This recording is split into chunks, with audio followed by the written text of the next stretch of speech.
Si Bari Cuatro, mga kababayan, sinisiraan na rin ngayon kasi kasama kahapon, the other day, ng ating Pangulo para sa pagsiservisyo sa ating bayan. Sabi dito, UC Castro, BP Sara, pasimuno ng raids, bait sa Pangulo, na dating supporter, dating katandem, ka-unity, yun na yung kaaway ng ating Pangulo. Ayan, Isko Moreno thanks PBBM for 5,000 cash aid for Manila transport sector amid global oil crisis. Grabe po pasalamat ng mga taga Maynila. Yan. Tingnan naman ninyo ang pag-asikaso ng ating Pangulo. Sa buong Metro Manila, meron din kasama sa Cebu, meron din sa Davao, at pagkatapos nun, sa iba't ibang lugar, lahat na ng mga tinatawag nga na nagbabagang mga balita at pagtalakay sa mga isyu ng lipunan. Bulsa! Opinyon, banat at paglalantad sa katotohanan. Bulsa! What you see is what you get. You decide. Kababayan, kamusta kayo? Si Bari Cuatro, mga kababayan, sinisiraan na rin ngayon kasi kasama kahapon, the other day, ng ating Pangulo para sa pagsiservisyo sa ating bayan.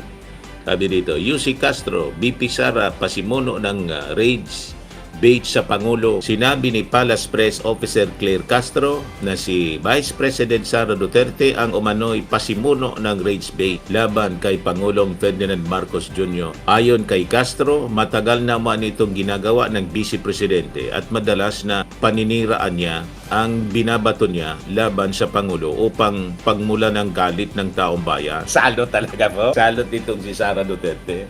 Ang sama-sama ng ganyang kalooban, napakaampalaya, papaitan po. Yung mga kalaban during the 2022 election, political adversaries ni President Bongbong Marcos, lahat na niya kaibigan ngayon, supporter na niya si Isko Moreno, supporter na ng ating Pangulo, si Leni Robredo, si Ping Lacson. Sumama pa si Ping Lacson, mga kababayan, sa alyansa during the midterm election pagka presidente. Hindi kasi detective yung ating Pangulo. Si Manny Pacquiao, inonor pa. Yung museum, pumunta yung ating Pangulo, si First Lady. Honoring Manny Pacquiao yung kanyang mga achievements bilang boxer. So lahat ito, mga kaibigan na, lahat ng naging kalaban sa pagkapangulo. Yung katandem ng ating Pangulo, yung ka-unity, si Sara, nag-iisang papaitan. Grabe yung pasalamat po ni Isko Moreno sa ating Pangulo. Ito sinasabi ko sa inyo. Lahat ng mga kalaban ng ating Pangulo, kaibigan na niya ngayon, supporter na niya. Kalaban niya sa politika. Nag-iisa na lang si Sara, na dating supporter, dating katandem, ka-unity, yun na yung kaaway ng ating Pangulo.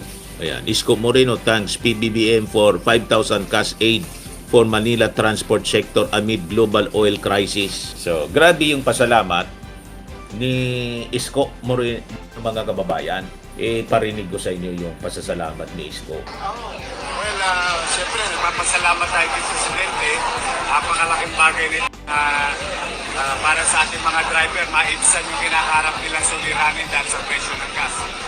And I'm very grateful on behalf of the people of Manila, particularly transport sector. Taos puso ang pasasalamat namin kay Pangulong Marcos. Yan ang patunay. Ngayong ating Pangulo po, napaka-bait niya. Hindi nang aaway. Kaya yung mga dati niyang mga kaaway sa politika, kasundo na niya. Si Sara, hindi man po inaway ng ating Pangulo. Si Sara yung nang away. Grabe po pasalamat ng mga taga Maynila. Yan. Tingnan naman ninyo ang pag-asikaso ng ating Pangulo. alam naman ninyo ang nangyari. Nagkagera sa Middle East, doon sa pinanggagalingan ng langis, nagtaasan ng presyo ng langis, tinamaan ngayon tayo. Wala naman tayong kinalaman doon sa gera na yan. Pero siyempre, pagka tumaas yung langis, damay lahat. Kaya itong ginawa natin, nagsimula ngayon today, para sa lahat ng mga tinamaan, lalo na yung mga transport workers, kayo mga tricycle driver, pati lahat ng nagpapasada, lahat sa mga transport sector, ay bibigyan namin ng tulong para naman may kaunting pampahabol dun sa pagtaas ng presyo. Kanina raw umaga, kulang-kulang na lang, 100 na kada litro. 105 na ngayon, 103 yata. Alam ko kailangan ninyo yan para kahit pa paano Yung meron diesel. pa rin kayong kinikita. Dahil pagka wala ito, napakahirap na masyado. Ito ay patuloy namin gagawin at hanggang ganito pa ang sitwasyon. Kaya basta't nandito lang yung gobyerno para tulungan kayo. Kita oh. BBM, BBM.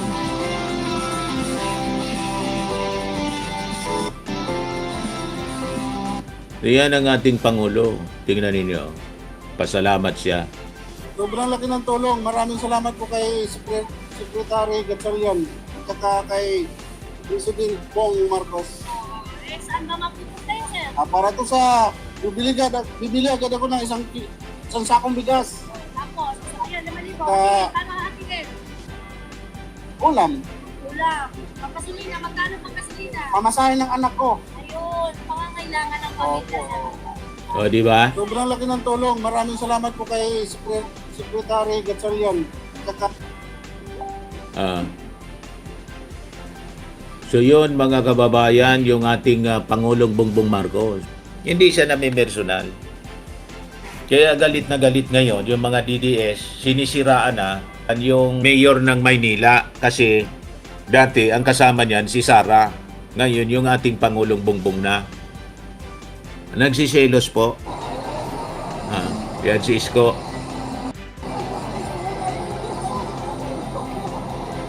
O di ba?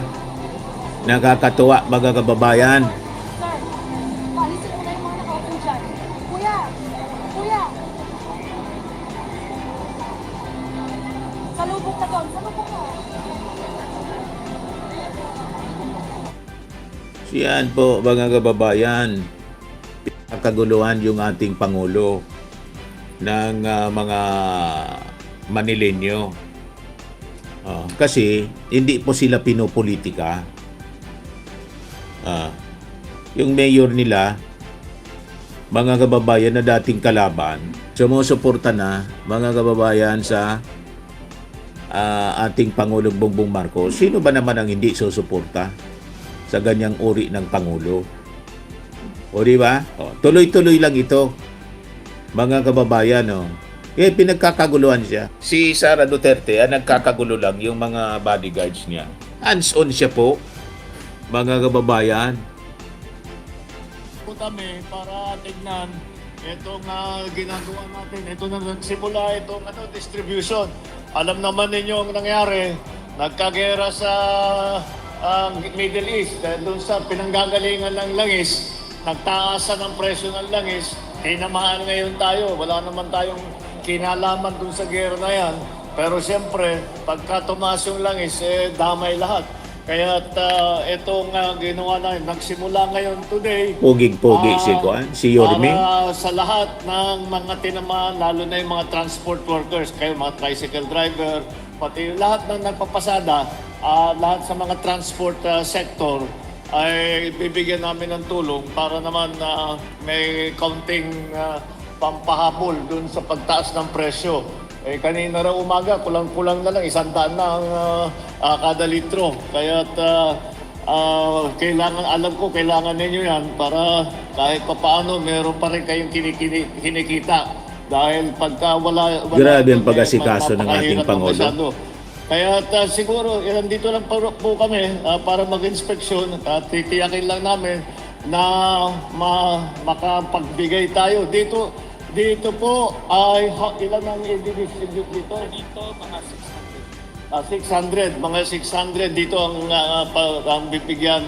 Mga 600 ang bibigyan nito ng distribution. Tapos, lahat. walang tigil sa paninira si Sara. Sa buong Metro Manila, Sinisiraan lang na sinisiraan. Wala man siyang naitulong. 139,000. Nagtayo tayo, naglagay tayo ng ilan to? 30. Oo, 30 na ganitong distribution center sa buong Metro Manila. Meron din kasama sa Cebu, meron din sa Davao, at pagkatapos nun sa iba't ibang lugar, lahat na ng mga tinatawag nga namin, ang tukoy namin ay mga transport workers. Ito kayo, yun na nga, yung nagpapasada para hindi naman masyadong hindi naman masyado mahirapan kayo, hindi naman masyado mahirapan ang mga commuter, mga pumupunta sa trabaho, at hindi masyadong tataas sa mga presyuhan. Kaya ito Sabi ni Fernando Candelario, puro pangako na napako, hindi masolusyonan ang pagtaas ng gasolina, ayaw pang tanggalin ang tax.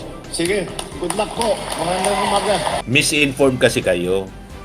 Anong ayaw tanggalin ang tax na sinertify na ng ating Pangulo ang bill na magtatanggal po sa excise tax? Iyan kasi, ang pinakikinggan ninyo yung mga kasinungalingan ng mga DDS vloggers, puro propaganda. Kaya wala kayong alam, kundi yung paninira. O ito, bigay ko sa inyo ang balita. Goodbye mahal na gas, PBBM binigyan ng kapangyarihan para agarang isuspinde ang fuel tax.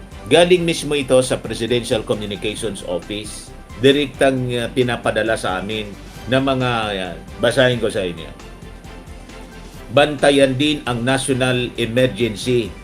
House to approve fuel tax relief bill this week. Bagong Pilipinas, mabilis na aksyon sa presyo ng langis para sa mamamayan. May batas kasi po. So hindi yan basta matatanggal kung walang ipapasang batas. May procedure na dapat na sinusunod. So ito na siya. Maaari ring ipatupad ang akbang kapag may direktang idideklarang national emergency na nagdudulot ng matinding pagtaas sa presyo ng langis. Pakita ko sa inyo. Yan o. Trigger sa presyo ng langis. Kapangyarihan ng Pangulo sa ilalim ng batas. House to set approve bill allowing Marcos to suspend fuel excise tax. O, naintindihan na ninyo? Puro kasi fake news ang pinapanood ninyo. Direktang epekto sa presyo ng bilihin. Yan o. Tugon sa global na krisis sa langis. Ang panukala ay binuo upang tugunan ang epekto ng international conflicts na nagpapataas ng presyo ng langis. Yan, padala sa akin, no? Proteksyon sa mamimili at pamilyang Pilipino. Layunin ng panukala na makapagbigay ng mabilis na solusyon sa epekto ng pagtaas ng presyo ng langis sa pandaigdigang merkado. Yan, PBBM nag-certify ng panukala bilang urgent. Itinuring ng Pangulo na urgent ang House Bill number 8418 upang agad na maipatupad ang tulong sa gitna ng pagtaas ng presyo ng langis. Nakatakdang aprobahan ng House of Representatives ang panukalang batas na magbibigay kay Ferdinand Marcos Jr. ng kapangyarihang pansamantalang bawasan o isuspende ang excise tax sa fuel. Puro kasi kayo panonood doon sa mga fake news peddlers na mga vloggers. Kaya wala kayong na kukuhang balita kundi mga paninira. Puro ka fake newsan kasi yung alam ninyo. Mamimili, protektado, aksyon ni PBBM para sa matatag na supply. Yan, consumer protection. Matatag na supply ng basic goods. May inventory buffer. Patuloy na ang produksyon. Stable ang supply ng supply chain. Kaya kahit krisis ngayon, may nabibili tayo na mga pagkain. Ito sa pangamba sa pagtaas ng presyo, traffic at delay sa trabaho, panganib sa kalusugan, pinsala sa ari-arian. Lahat ito, inaayos ng ating Pangulo, mabilis na tugon ng pamalaan, nationwide price, surveillance, so minomonitor ang presyo ng mga bilihin, koordinasyon sa manufacturers, pagtiyak ng sapat na supply, responsableng pagbili, responsableng bayan. Naintindihan na ninyo, mga DDS. Ngayon, huwag kayong mag-avail nitong mga serbisyo ng ating gobyerno. Hintayin na lang ninyo si Sara pag siya nakaupo. Yan ang advice ko sa inyo. Kasi wala kayong karapatan na mag-avail ng serbisyo mula kay Bangag. So, ba't kayo mag-avail ng serbisyo? Para lang ito sa mga naniniwala sa ating Pangulo. 20 pesos na bigas tuloy-tuloy. Pag DDS ka, huwag kang bibili nito. Hintayin ninyo yung 7 pesos na promise noon ni Digong. Kung makalabas pa si Digong, walang panic buying. May 20 pesos na bigas, stable ang supply. 20 pesos na bigas, walang kakulangan. Hanapin ninyo yung mga outlets diyan. Secured siya. Bigas, sigurado. Huwag kayong bibili nito Kasi sabi ni Sarah, pagkaing hayop ito, pagkaing baboy. Ba't naman kayo kakain ng pagkaing baboy? Ganon, mga kababayan. O ngayon, pati yung Cebu Governor, nagagalit ng mga DDS kasi dumikit na kay PBBM. Siyempre, incumbent governor siya. Langan man, hindi siya makikipag-usap sa ating Pangulo. Ayan si Bari 4, nagiging target na po ng paninira. Kasi DDS ito si biglang bumalingbing na. Course, ang ating presidente. Bumisita si President Bongbong Marcos, mga kababayan. Kasama po ngayon ang ating presidente sa pag-welcome ang Sa mga Girl Scout at Boy Scout ng Marcelo Elementary Cebu. School. Yan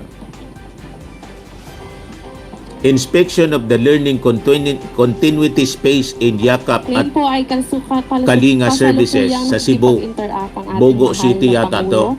Sa mga bata at nagkakaroon po tayo ng photo Ayan. op. Kasama po ang mga officials at ang Si ating Bari city 4 mayors.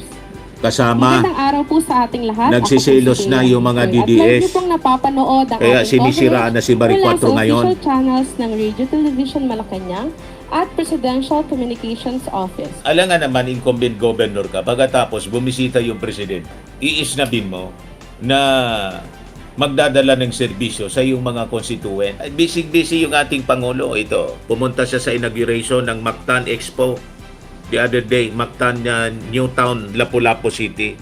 Inasikaso niya po yung mga importanteng mga activity, mga events sa gitnang krisis po para hindi masyado maramdaman natin yung epekto ng krisis sa mundo. Ayan ang ating Pangulo. Pakinggan natin yung kanyang Thank you very mensahe. much to the President and CEO of Alliance Global Group, Mr. Kevin Tan. Thank you, Kevin. Please take this. Lapu-Lapu District Representative Hong Chan, the Lapu-Lapu City Mayor Maria Cynthia Cindy Chan, the Mega World Corporation President and Chief Executive Officer Lourdes Gutierrez Alfonso, and idadagdag ko na yung aking congratulations dito sa napakaganda. Hindi lang mabilis, kung hindi napakaganda na anyong ginawa na paghahanda para sa ating mga, well, this is not going to be just for this is for MICE, this is for the entire Lapu-Lapu City. It's lucky that you have it here in your town because this will be a big draw for all kinds of Napakaganda na po yung Lapu-Lapu. Galing kami dyan ni Mrs. last year. Actually, nagbubulungan Progressive na siya po. Kanina, kami mga sa gobyerno, sabi namin, sana yung... Parang sa Maynila na din, ang daming kondo. 2 taon, ganito kalaki ang ginawang project. Tayo, napakabagal dahil kaya nagmamahal na nagmamahal. Pero that is why, because very early on, we recognize that there are things that government does well, and there are things that the private sector does well. And to partner with the private sector, ito nga ang nagiging resulta. Other distinguished guests, maayong adlaw kaninyong tanan. To the people of Cebu, daghang salamat sa inyong mainit na pagtanggap. Kaligayahan ko po ang makabalik ulit dito sa Cebu, makasama kayong lahat. Isa na ito sa mga lugar na muli talagang aking binabalik-balikan. And I think hindi lamang dahil ito yung Cebu, dahil pinaghahandaan natin, palagay ko bawat linggo makikita niyo ako dito nangungulit na para to make sure that everything is prepared. Dahil mabuti naman at dito gaganapin yung ating mga opening ceremony dahil Cebu is well known around the world, and you always, and the reason for that is not only because Cebu is a beautiful place, But your warmth, your generosity, kindness continues to show the world the true meaning of Filipino hospitality. Now, ay pinapalakas natin ang turismo sa Cebu dito sa pagbukas nitong Mactan Expo. Our tourism industry is now under a great deal of pressure dahil sa mga nangyayari. And last year we only welcomed 6 million people. Just to give you a frame of reference, Thailand welcomes 30 million tourists every year. Kaya malaki nakakabuli natin.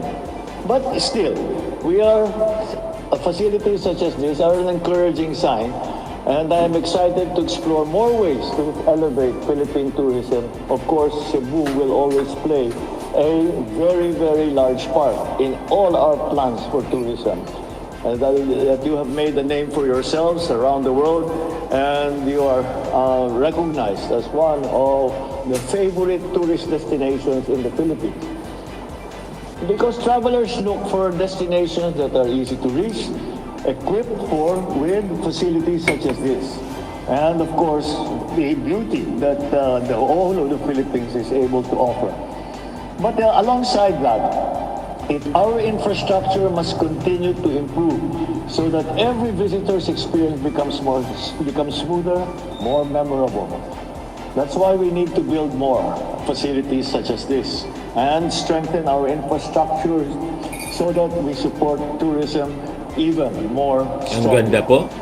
Mactan Expo is one of the projects that will further enhance our Progressive na po ang tourism Lapu-Lapu. Kevin gave you a little bit of background as to how the Mactan Expo came about. And I'll take it even a step further back. What really happened here was that we were in Indonesia for the ASEAN. And kausap ko si Prime Minister Anwar Ibrahim of Malaysia dahil sila ang susunod sa Indonesia. And we were talking about it, and he was saying that we are next.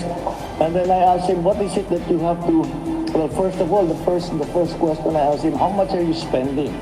Hindi ko na lang sasabihin sa inyo kung ano yung sinabi niya sa akin. Nagulat na ngayon ako, sabi ko, laking manok. And then he explained to me that we have 650 meetings. Besides the big ones in May, the opening ceremony and the summit in May, and then there's another summit in November. But even last January, nagsimula na tayo. We have had ministers' meetings, we have kung saan-saan sa Pilipinas. So it is a really big deal. And of course, siyempre, kailangan we show the best of the Philippines. So, doon napaisip ka agad ako. And that's when I started talking about it. I said, look, where is the place in the Philippines where we can bring our guests? Because I remember in Indonesia, kung saan kami dinala was a new tourist destination. And when I remember seeing that talagang bagong-bago, yung medyo hindi pa tapos, not yet completely finished. And I asked President Widodo, I mean, why did you ask us to come here? And he said, because Bali is already too full. And so we need to develop a new tourist destination. And that's why, and then that's what I said, okay, fine. When I got back, sabi ko, susunod na tayo sa Malaysia. Paghandaan na natin. Saan tayo pwedeng maglagay ng 11, at the time 10 heads of state plus their delegations in one place. Simpleng-simple lang, hotel accommodations. Each leader has to have the presidential suite. Hindi mo pwede ilagay sa junior suite na maliit. And it has to be, the facilities have to be sufficient so that the delegations and then they can work. Because when you go to these meetings, you bring a whole secretariat with you. So kailangan may lugar para the entire secretariat, tapos yung media. The logistics are quite daunting. So they said the only place is going to be in Manila around PICC. Around doon, maraming hotel doon, marami tayong... And sabi ko, I took the page out of President Widodo's book. And I said, okay, but everybody knows already Manila. And PICCs, wala, maganda yan, no problem. But let's bring them to another place para makita naman nila. And we thought, where's the other place? Where are the big cities? Well, there's Cebu, there's Davao, there's CBO, pero hindi yung kulang yung accommodation. The only place that we could do it was here, in Lapu-Lapu City. So, the next concern, saan natin i-conduct yung summit? At nakita ko yung mga ginawa nila sa ibang bansa, very impressive. So nagtanong na ngayon ako, kung gagawin, if the only alternative to Manila is going to be in Lapu-Lapu City, in Cebu, sabi ko, saan natin gagawin? Where do we have the summit meetings? And they said, well, there's no real place to conduct it. And that's when we had the conversation with Kevin. When he was saying, I said, paano nga, where can we do it? What hotel, function, yung malaking function room. Then that's when he told me, actually, may plano kami na para sa magtayo ng convention center. Pero yun na nga, na-postpone dahil sa pandemic. And then I said, sige, tuloy na natin para total, gagawin na rin ninyo, ituloy na natin. And he showed me the plans. And I think the capacity then was for 600, 800 people. Sa loob-loob ko, sabi ko, kulang ito. That's not big enough. We need to have a bigger space simply because ganun karami ang tao. Like for example, for the gala dinners, we are going to feed close to 1,000 people. During the delegation, each leader brings 20, 30 people. Nakasama talaga niya all the time. Meron pag staff doon, security, kung ano-ano pa. So we really had to have a bigger place. That's when I asked him, can you make it bigger? That was the first question. Sabi niya, bakit hindi? Why not? We'll make it so that we can afford, we can have a plenary hall which can accommodate the numbers that are required. And then the next question, hindi mo nabanggit ito, when can you build it? When will it be finished? Because the first summit is in May of 2026. Napaisip si Kevin. Sabi niya, we can finish it by the end of 2025. Sabi ko, totoo. Sabi na, kaya namin yan. So, ayan na. That's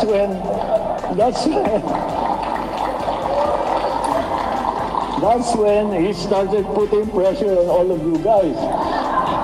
Mula nun, hindi na kayo natutulog, hindi na kayo kumakain, puro lang pagpatayo nito. My fault. That was really my fault.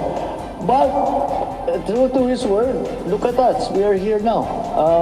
I came here last January, and the structure was already here. Hindi pa finished na kagaya nito. But then, I said, Kevin, will it be finished in time? He says, we'll finish it in time. And lo and behold, here we are now.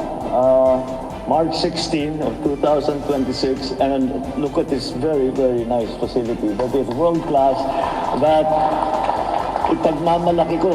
Kayang-kayang ipagmalaki ng Pilipino sa kahit sino pumunta rito, that this is as nice and as well appointed, as well built, and has the capacity of any other convention center, all the MICE kind of activities. Kayang-kaya lahat ito, hindi tayo mapapaya. Not only sa hindi tayo mapapaya, maipagmamalaki pa natin. And so I congratulate you all who have put in all the long hours and have put in all the long days that made this a success. And I looking forward now. I was here. I inspected now the lot that's in front of the convention center, kung saan namin gagawin yung gala dinner. At saka siyempre may palabas tayo. And we have to make again, kailangan magpasikat. Dahil nung kausap Ma'am ko Gloria mga Marquez. Prime Minister at saka President ng ASEAN, sinasabi ko, I didn't realize it was such a big production that Oh yes, and I'm sure, but they said, I'm sure the Philippines, you're going to have a very, very nice show because we know the Philippines is full of talent, the singers, the dancers, all the entertainers. Sabi ko, oh no, pressure. Sabi ko, kailangan pagbutihan natin. And so today I went there and we made the necessary adjustments. Basically, minadali ko lahat to make sure that everything is in place.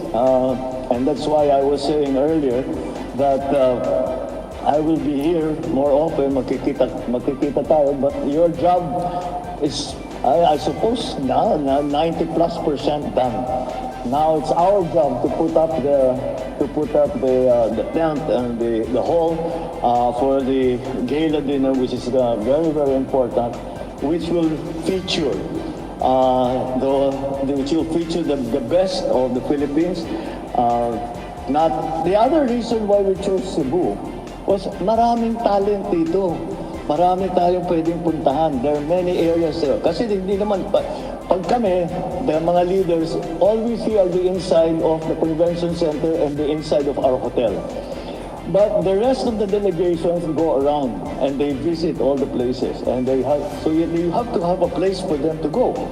And this is the only place that's really tourist-oriented and visitor-oriented. Outside of Manila, of course. Actually, mas maganda pa yata rito dahil you don't have to deal with all the other things.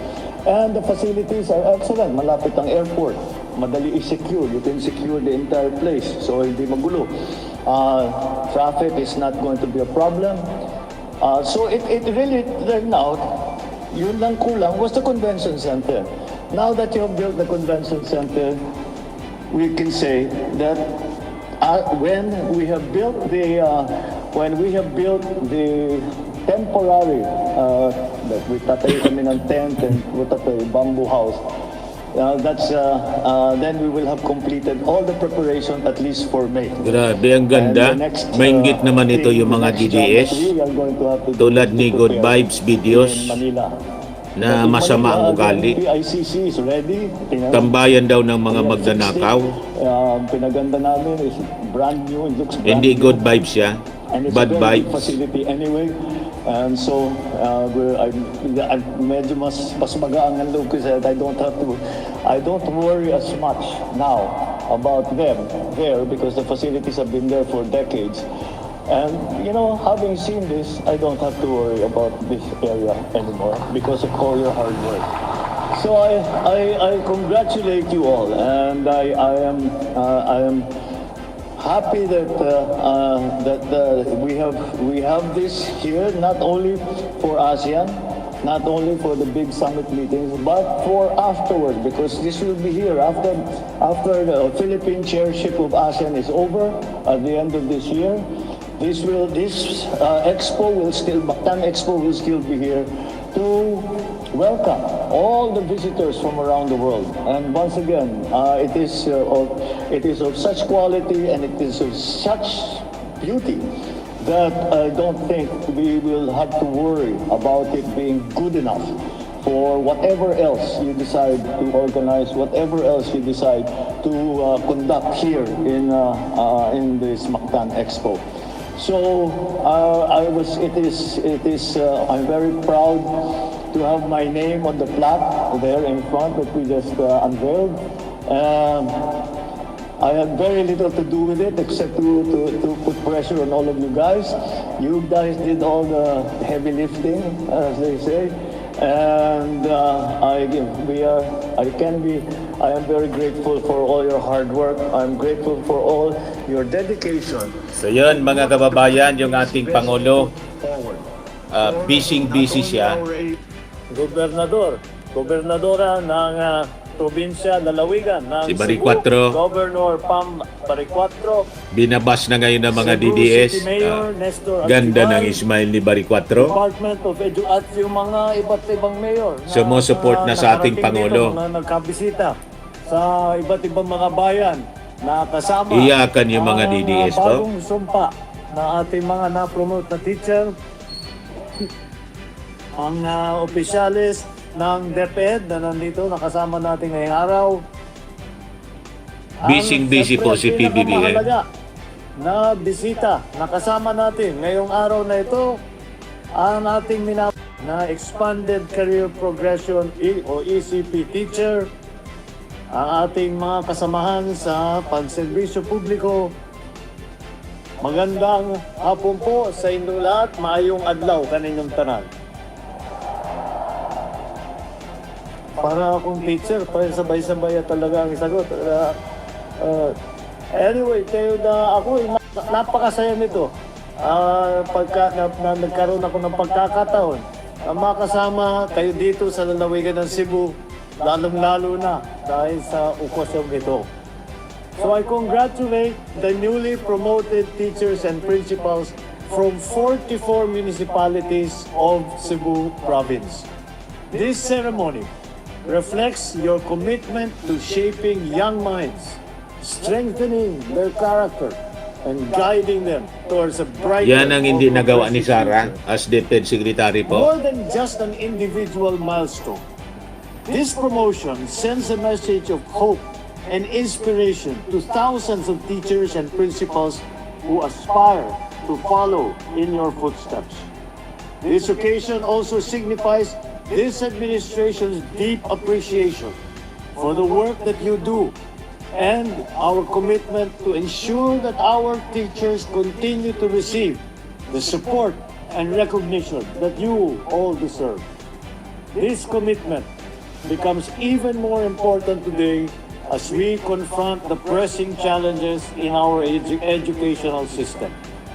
According to the Second Congressional Commission on Education, for years, many public school teachers had very limited opportunities for promotion. The system that we have did not have higher positions and clear pathways for advancement.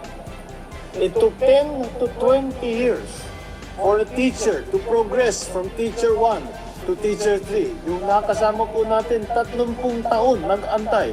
Ang iba, decades, 3 decades. And another equally lengthy period to move from teacher 3 to master teacher 1. Because of this, many educators left and pursued administrative positions to receive higher compensation. At worst, they left the teaching profession altogether to find better opportunities elsewhere. And this aggravates the shortage that we have of teachers in the Philippines. So, to overcome these hurdles, we implemented the Expanded Career Progression or ECP system for public school teachers. We have institutionalized this reform in September 2025. I did this by signing into law the Career Progression System for Public School Teachers and the School Leaders Act. O, di ba? Galing ni PBBM. Under this new system, this ECP system, the teachers now have two clear pathways for advancement. Classroom teaching and school administration. Pinaghiwalay na natin yan. More importantly, it created many positions such as teacher 4 to 7, master teacher 5 to 6, and school principal 5. Providing our teachers a clear career path and more opportunities. Through reclassification from August 2025 to February of 2026, we have successfully promoted nearly 19,500 teachers and school heads all over the country. Ang dami. Siyempre, increase sa sweldo. Here Promoted. in Cebu, sinasabi ko nga kay Sexani, pagpasok ko rito, marami-rami yata itong nandito. Today, we are promoting more than 3,000 of you. Grabe. 3,300 teachers and principals, including the 57 Teacher 1 retirable teachers. Kita ninyo. Busa, wala na yung teacher na mag-retire ng Teacher 1. We also implemented several programs to promote teachers' welfare. We have created over 61,500 teaching positions from 2022 to 2025. As of January 2026, 97% of these positions have already been filled. To address the administrative burdens that are being placed on teachers, we created non-teaching positions. 23,500 administrative officer 2 positions and 1,500 project development officer 1 positions during the same period. As of January of this year, almost 100% of these positions have already also been filled. Di ba? Palakpakan yung mga teacher. Starting school year of last year, Mga DDS lang po hindi until natutuwa. 2026, we released the full 10,000 Sabi ni Dodoy pesos Riola, walang teaching kwentang allowance presidente. Si Sara ang may kwentang walang ginagawa.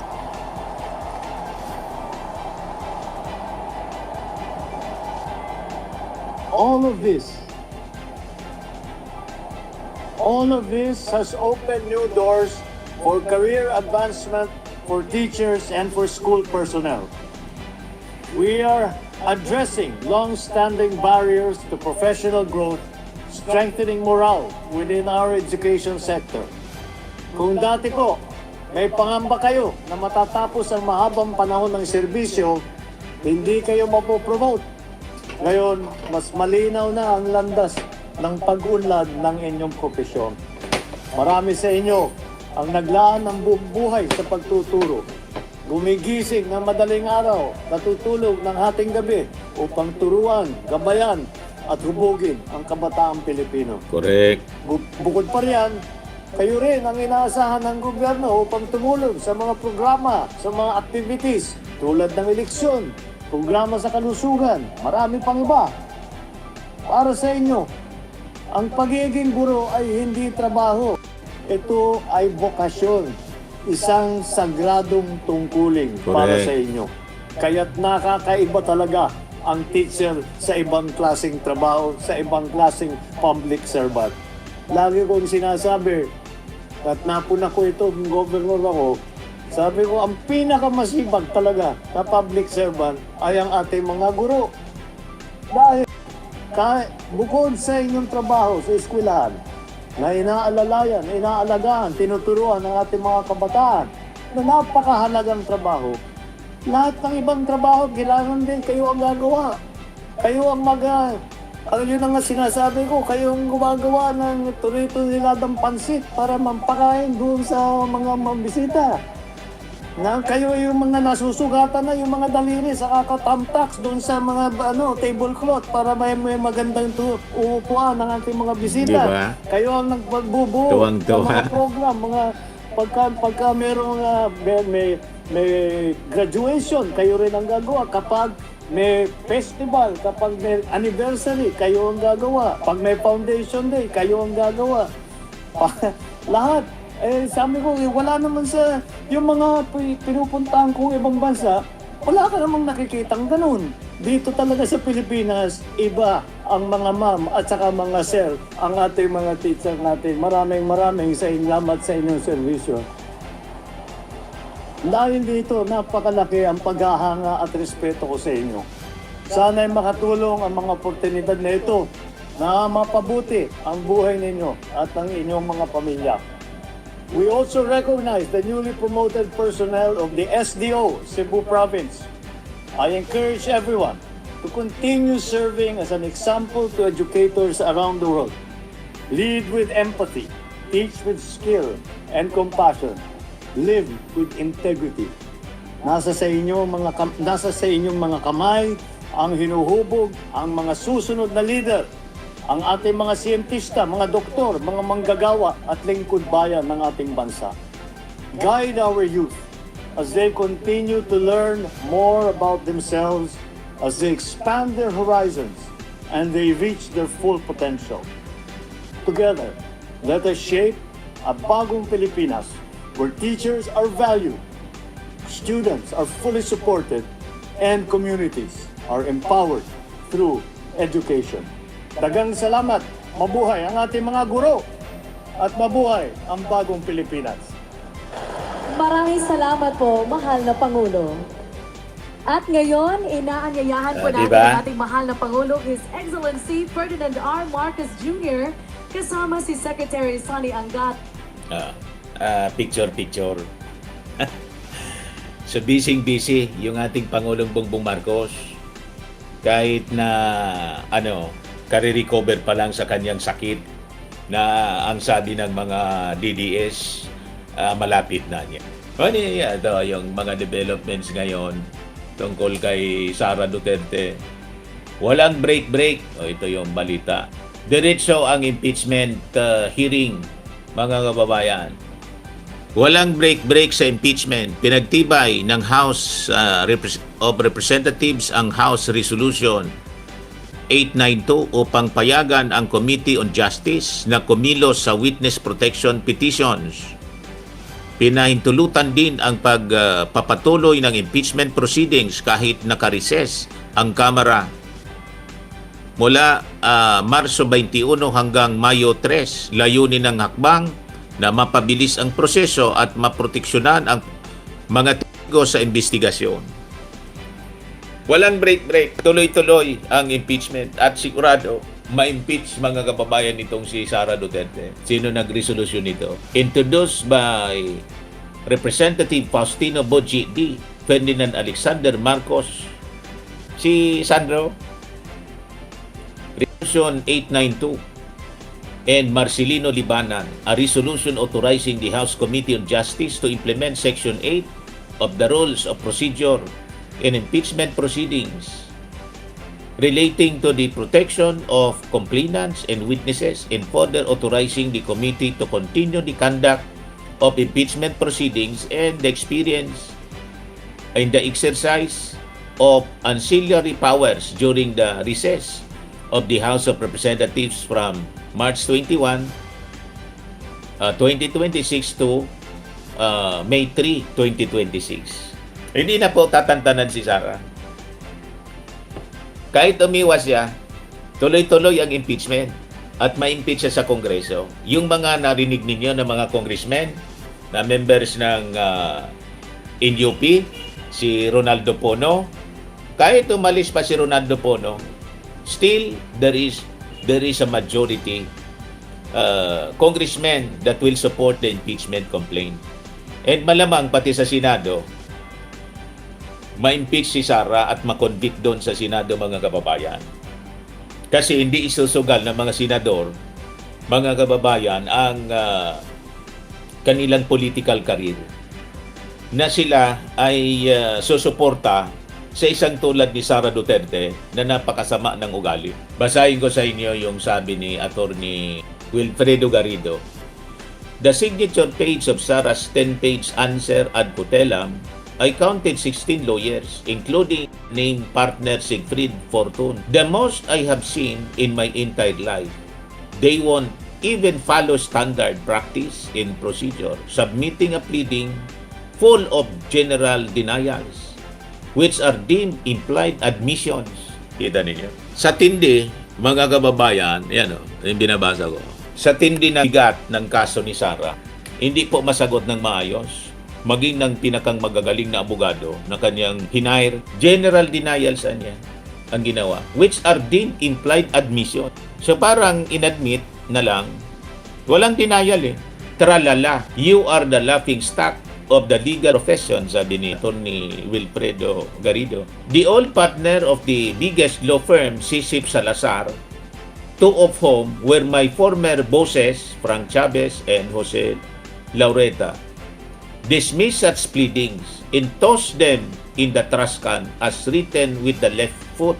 Ang ganitoan yan, sabi ni Atty. Garrido, ang ganitong pleadings, ang bagsak, trash can, itatapon. Kung nabasa ito, kung buhay pa si Frank Chavez, nandyan pa, ay itatapon lang sa trash can. Ang description niya, sinulat ng left foot. Ang nagsulatan niyan, ginamit kaliwang paa. So yun ang description.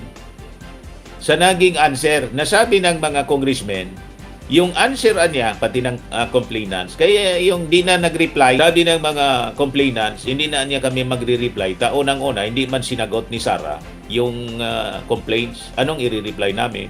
So pag hindi sinagot, ang ibig sabihin, that is an admission. Wala siyang sagot eh. Then, the proceeding will continue. It will just proceed. Kasi it is an admission. Ang reading niyan, Inadmit niya. Di tuloy ang trial. Hindi man pwede na hindi niya sinagot, okay na. Ang reading niyan, pag hindi mo sinagot, totoo yung akusasyon kasi kaya hindi ka na sumagot. Reading niyan, mga kababayan. Trending Planet, sinagot niya, focus ang benta. General nga na denial. Dapat specific.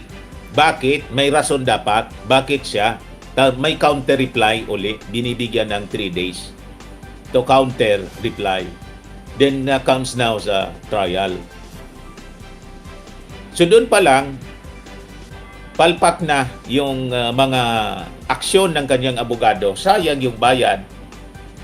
At ang description, hindi ako nag-describe nito, mga kababayan. Ang description ni Attorney Wilfredo Garrido, you are the laughing stock to the legal profession. Katatawanan niya kayo sa legal profession. Yung ginawa ninyo. Ang ginagawa lang niya, mga kababayan, habang sumusweldo, manira. Kaya sabi ni, sabi ni Gerby Luistro, sagot kay Michael Puwa, spokesman ni Sara, ang pananaw lang naman po natin is wala naman po kasing sapat na ultimate facts na nailahad sa mga impeachment complaints. So that is why wala naman pong dapat sagutin ang ating presidente. Sabi ni Gerby Luistro, we beg to disagree to that. Nasaksihan ng sambayanang Pilipino ang ating naging deliberasyon. Maliwanag yung grounds na inilatag ng ating complainants doon. Considering that the answer is not responsible to the complaint, it appears like unrebutted yung mga allegations ng complainant. So, diretso, mga kababayan. Anyway, mga kababayan, yun na lang kasi lumampas na tayo. Ako po si Dante Maravillas. Bye-bye po. God bless.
Ito naman po, Firmax Firming and Lifting Cream, pinapahid po sa mga pulses in affected area. Mainam po sa paninigas ng mga kasukasuan. Ito naman po, Automax Radiant Serum. Sa mukha naman yung application, anti-aging po siya. You will look 10 years younger than your age. Sa mga cancer patients naman po, baka lang gusto ninyo itong itry. Neng siya red mix fruit drink. Hindi mo po siya gamot, food supplement siya. Kaya lang, gawa siya mga kababayan sa goji berry. Yung goji berry, may anti-cancer properties. O ngayon, yung mga inquiries ninyo, dumiritso na lang kayo sa aming messenger sa Facebook para masagot namin agad. Ayos pa? Ayos na ayos niya, Mr. Maravilla. Sa mga naghanap po ng malinis and spacious fitness gym, pumunta lang po kayo sa aming Colossal Fitness Gym. May Grab car rental din po kami. But anyway, ito po pala yung aming bagong product na binibenta online. I am worldwide amazing pure organic barley powdered drink mix from Australia. Negosyo to ng aking anak na architect entrepreneur Riz Maravillas. Ayan po. Kontakin na lang po ninyo siya, Riz Maravillas on Facebook. Ang mga health benefits niya, boost immunity, improves digestion, enhance energy levels, packed with antioxidants, prevent cancer. Ito naman po yung bago naming product na binibenta online. Eye Glow Serum, whitening po siya. Tingnan ninyo yung epekto sa aking anak na architect before and now. Yung mga inquiries po ninyo, dumiretso na lang kayo sa kanyang Facebook account, Riz Maravillas.